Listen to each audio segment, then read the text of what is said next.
Okay, so we're going to talk about combat here because you guys are asking me, what's the combat like? Is it better than WoW? And obviously there's a lot of talk going on right now, a lot of inexperienced players that have never really experienced the end game or the combat to the fullest extent, critiquing this game's combat as being stale. So what I want to do is I want to explain this combat to you guys because I disagree with the notion that the combat is objectively bad. I disagree with the notion that this combat is way worse than, let's say, compared to Arcage. I honestly think it's on par with Arcage. If you believe Arcage's combat is a little bit better, that's fair. I personally believe the combat in Zern Liberty is a little bit better than Arcage. I think it's a little bit more dynamic. You have more abilities in Arcage, but even in Arcage, you're kind of using the same combos and same abilities. We're not going to talk too much about Arcage, but let me just walk you guys through the basics of the combat in this game so that you guys have a better understanding for yourself, so you can kind of make that decision on your own. Okay, so the first thing you have to understand, obviously it's tab target. There are some skill shot abilities like this, right? And I'm playing melee DPS, by the way. The first thing you have to understand are the type of dodges / blocks / parries and the type of attacks. All right, so you have the basic Q block. This is what everyone knows. Okay, so what is a Q block? Q block allows you to block damage and you use stamina. Here, that's a circle. You see how it says perfect right there? So in PvP, in actual practice, you have a stamina bar, which you don't see right now because I'm not in combat. When you block, you consume that stamina. Some classes have more stamina than others. You can build for more stamina. When you use a Q block, not only do you block incoming damage, right, but you also counter CC abilities that are called, they've actually changed the name of these abilities, that are called Fury attacks. Okay, so if I go and try to CC you using a stun, if you block it at the same time, then you counter my ability, and every weapon block has a different proc. For example, a greatsword block right here, if I block you with this, when you're trying to CC me, I actually CC you. I stun you and you take big damage, and then it opens up another ability that I can use that's unique to blocking. So right here, boom, that opens up the ability for me to use that little mini whirlwind ability. Okay, so every class has a different follow-up ability that procs when you perfect parry. So there's number one. Okay, we have the basic block. The other thing that we have is every single Q block has a movement dodge roll. So if you use a directional key like this is, and you can cancel abilities by doing this. You can cancel abilities by blocking or Q dodging.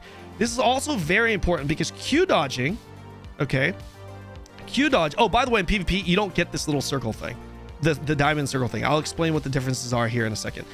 So when you dodge roll like this, you obviously consume stamina, but it's a different type of dodge.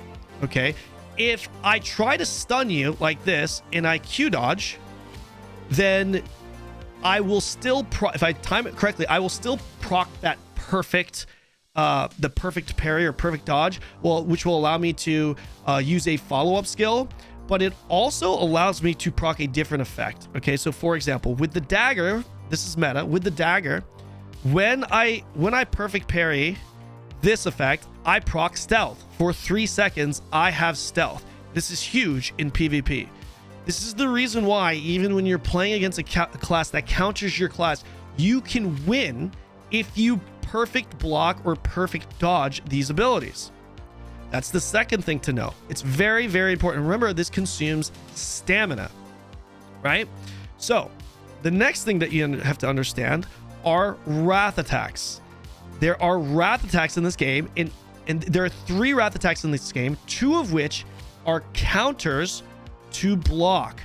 So stun is countered by a block, okay?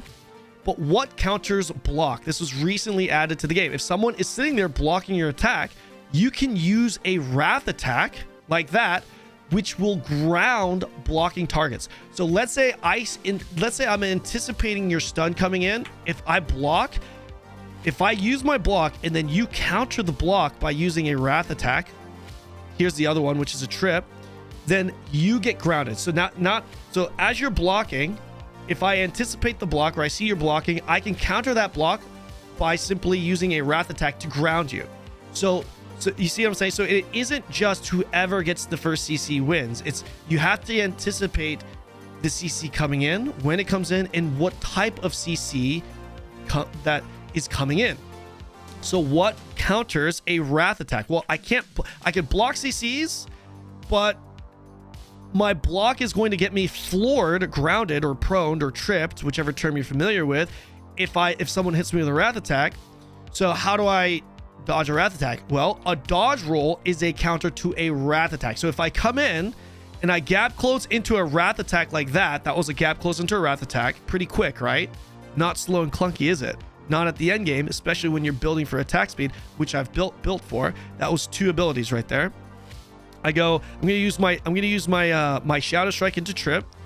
That's how quick it is. Not the 3-6, those little extra attacks at the end. Those are just auto attacks. So the trip comes in immediately. You pretty much can't react to it at this speed.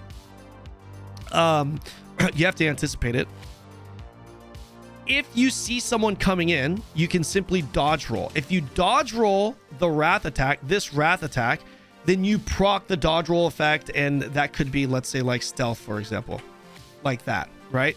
And then you counter his engage. And Greatsword Dagger, being a class that is reliant on setting up a stun to deal all of your damage, or a trip to deal all of your damage, if you block that engage, which you can see coming, then you can effectively counter the Greatsword Dagger, even if you're on a class that should be countered by a Greatsword Dagger. So that is like the basic fundamentals of PvP in this game that you have to understand, and it can go very, very quick. Different effects also proc different things. For example, this wrath attack right here, I can ground targets that are bound, sleeping, or stunned. So I can go stun into Ascension, wrath attack, or I can go a snare or a bind. That's a bind. I can go bind into a wrath attack to ground you. There's a lot of different ways, and some abilities deal bonus damage on stun targets. Some abilities deal bonus damage on prone targets. So if I come in here and I stun you like this, I'm not going to want to use my guillotine, which is my hardest hitting single target ability outside of Gaia Crash, because this ability scales off of prone, right? This deals extra damage on prone or shocked targets. Shocked is PvE.